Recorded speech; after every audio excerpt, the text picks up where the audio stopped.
So as we can see, I'm back at the apartment. I really do low-key miss living here, but it is what it is. My sisters asked me if I could just on Fridays completely start dog sitting because both of their schedules are so busy that she needs someone to take care of her in the afternoon. And I was like, of course. Of course I'm gonna see my baby Sheeta. Look at that beautiful baby girl. Look at that. Today I had my follow-up appointment with the new psychiatrist. If you're new here, I've been having a lot of issues when it comes to being medicated, just with getting nurse practitioners when I had requested psychiatrists and them not believing I have ADHD and being allergic to medication, and it's been a nightmare, I'm not gonna lie. But I was recommended this one by my therapist, who was waiting on a review from another patient that she had recommended to her, and that review came in sparkling. And so she recommended me and I tried her. Long story short, we had our second appointment today and everything is so good. Everything is so good. I am so comfortable with her. She is so nice. She is very understanding. I actually feel like she's listening to me when I talk to her. And guess who's getting stimulants again? I'm just really happy because one of the main reasons why I stopped taking stimulants was because the kind that I was on was making my anxiety worse. Again, if you're new here, one of the main reasons why I was having issues with my old stimulant is because the high anxiety was making my jaw too tense, that it just was not worth taking the stimulant. It was not worth it. It hurt so bad. It worked, but I was in pain the entire time, so nah. So not only did this new psychiatrist change my anxiety medication, which I'm way more comfortable with this one anyways, or like my body reacted way better with it. She is also putting me on another stimulant, and we're starting slow to see how that is and everything like that. And I'm just really happy that this is going down now, because next week I'm actually starting my last semester of my master's program. Well, first, I want to make sure that I have help in the semester, but I also wanted to take the semester as like a test run and see where's like my good dosage and everything like that before I start the PhD program. Because in a sense, that's where I'm going to need it more. Because since it's my last semester, I'm only taking one class and I'm finishing up my thesis. So while I will need the extra push that the stimulant could give me, it's not gonna, well, I don't think it's gonna be a lot of work, but who knows? I could be wrong, and this could be the toughest semester yet. Who knows? Long story short, everything is working out for me, and I am just so happy and emotionally satisfied. I feel like everything is falling into place slowly, and I'm very relieved, which in a sense is taking away a lot of my anxiety, because it sucked going back and forth between these nurse practitioners and doctors and everything like that. And it also sucked having people invalidate my struggles just because they didn't think I had ADHD. I'm just like, my guy. Obviously that still triggers me, but that's okay. As for reading update, I am almost done with Bunny, and I should be able to finish that today. So I brought Girls Against God as my next January challenge read. I have a lot of thoughts on Bunny, but I don't want to share them yet until I'm actually done with the book. Until I'm actually done with the book. Happy Friday. Where should be? Oh no, come back. You're okay, Ray.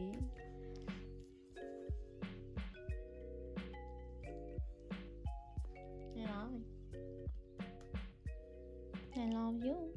I love both of you. Hay que ver qué trajo los Reyes.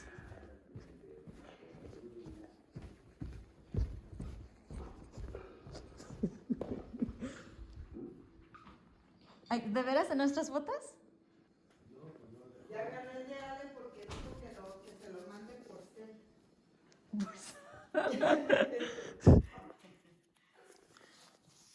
¡Ey! I have made a challenge for myself to read 4 books that I had DNF'd last year this month to give them a second chance to see why I DNF'd them. And the first book that I read was Bunny by Mona Awad, and I'm done with it and I have thoughts. Okay, so one of the reasons why I soft DNF'd it was because I was just having really bad executive dysfunction issues. I just definitely task avoiding. It was for a book club, so authority avoiding.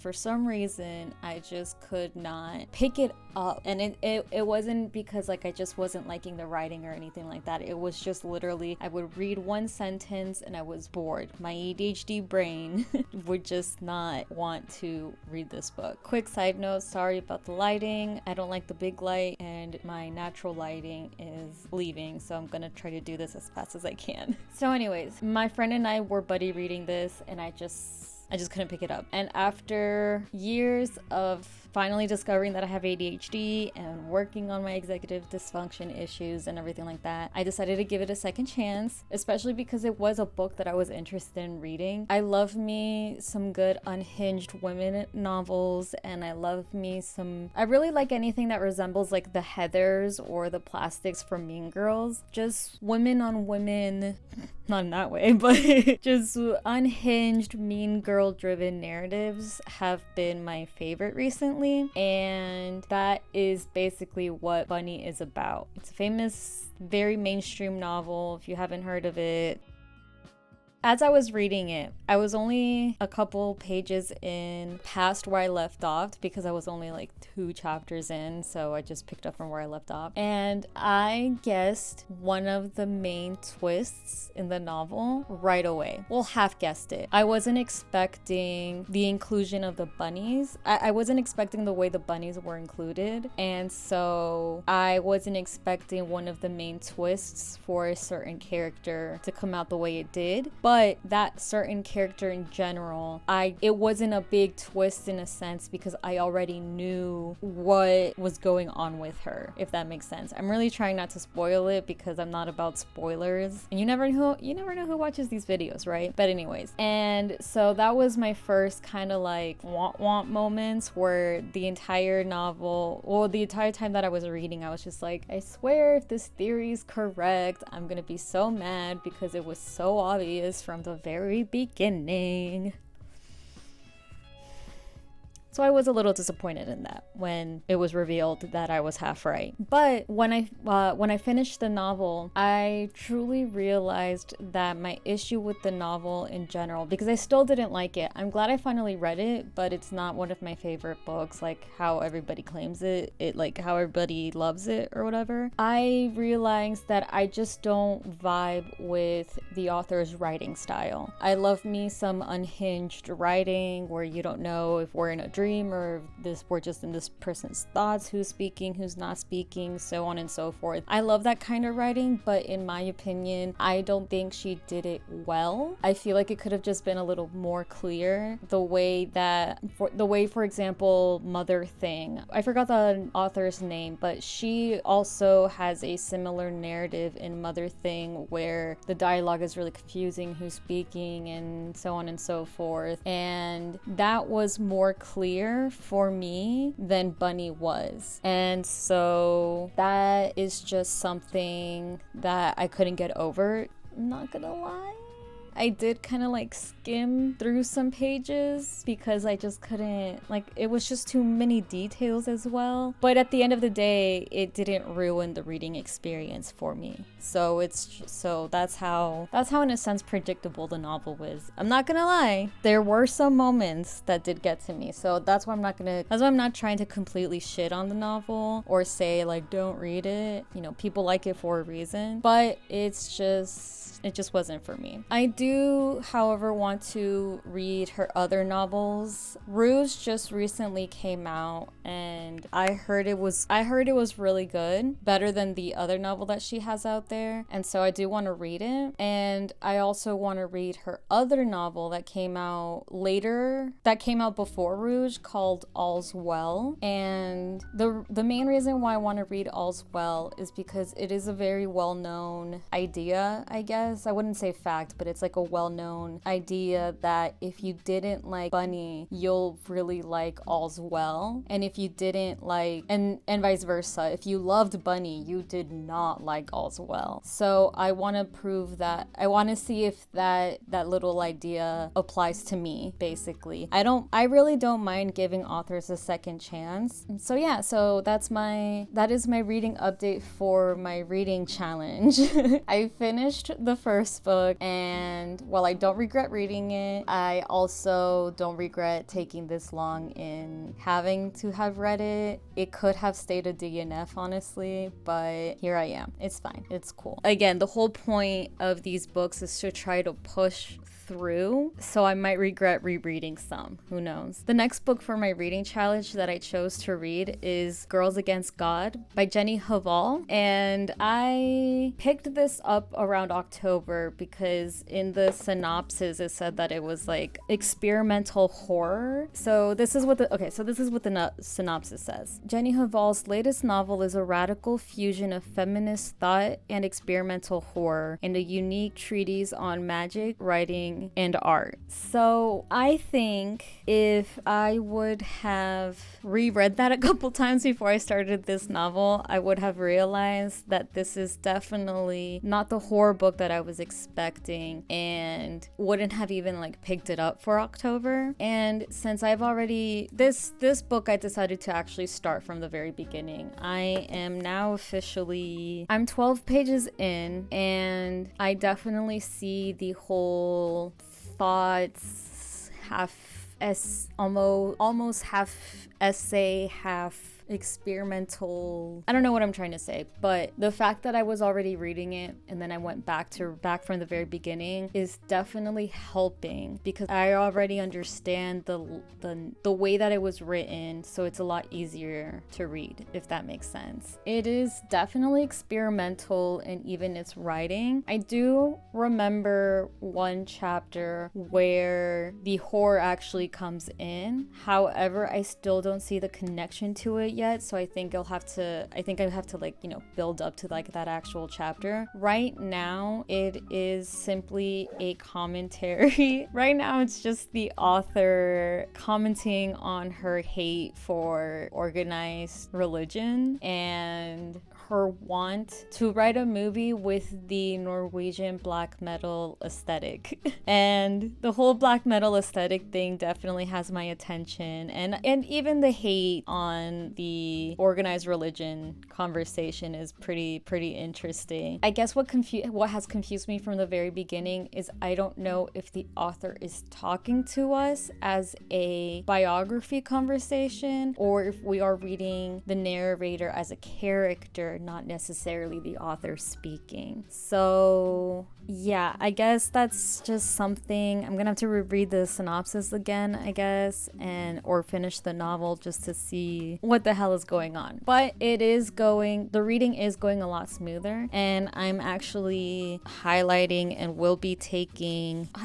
taking notes just to see if that helps me understand what I'm reading a little bit more. And I'm really liking this challenge of trying to understand this novel better, because this is a work of translation. So I don't want to be afraid of reading something that I don't understand.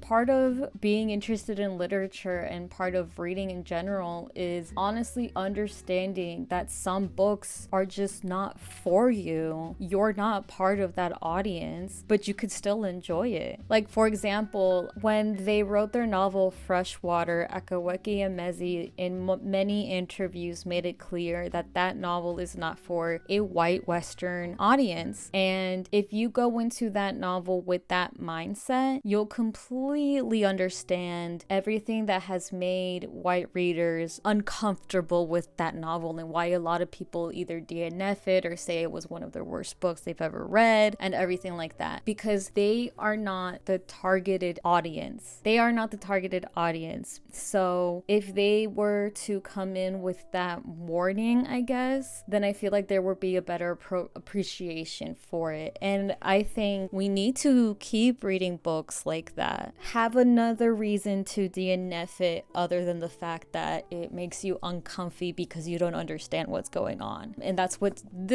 definitely this is right now. I'm uncomfy because of me not really understanding Southern Norwegian Christianity.